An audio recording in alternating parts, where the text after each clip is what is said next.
And I've got good control. Again, everyone's different. Some people like to hold up here.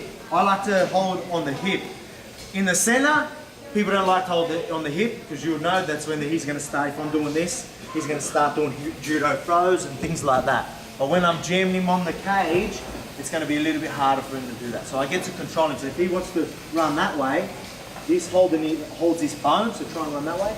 It's very hard. I can control his hip. So if he wants to go the other way, I've got this controlling him anyway. So I like to hold that. That's me. But whatever you want to hold, that's fine. But from here, what I'm going to do, a lot of people, you know how we're in this position I'm trying to go, and a lot of people will do this big long base and they like break down like that.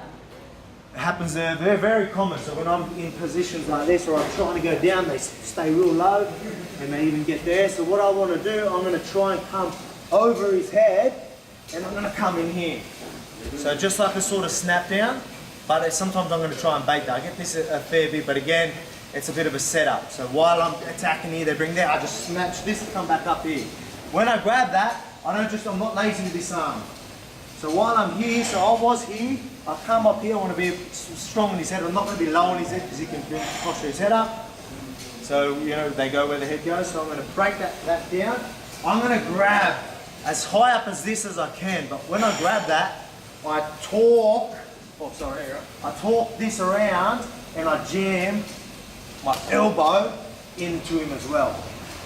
So I don't just sit here and just do this. I try and grab as much meat as I can and I torque it in. Can you feel that a little bit more? Yeah, right. So instead of me just being like this and putting pressure, which is still pretty good, I like to just control more. So it just, here, so I'm here and I like to do that. And I literally can be pretty nasty with that. He can probably feel a lot of pressure there.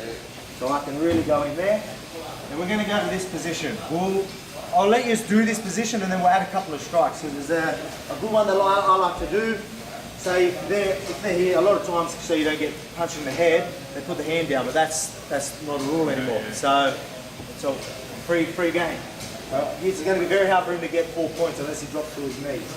But if he does, you're in a very good position to bash his body or whatever you want. But what I'm going to do, even if he wants to be postured up a little bit, I'm still pretty strong here. What I'm going to do, I'm going to bring his hands up. So he's going to try and protect this with his hand.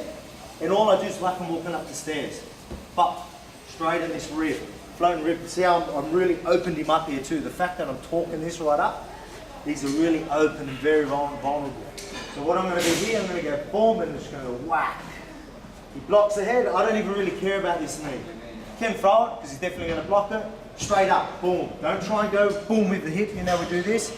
You're going to hit him with the wrong and we're trying to go up and dart it straight through up the top here. So I'm going to go boom, bang. That's how we'll finish that move. So again, however you want to set up, but then he starts getting really good here. I'm going to come in here, I'm going to grab however I can. Boom, bang.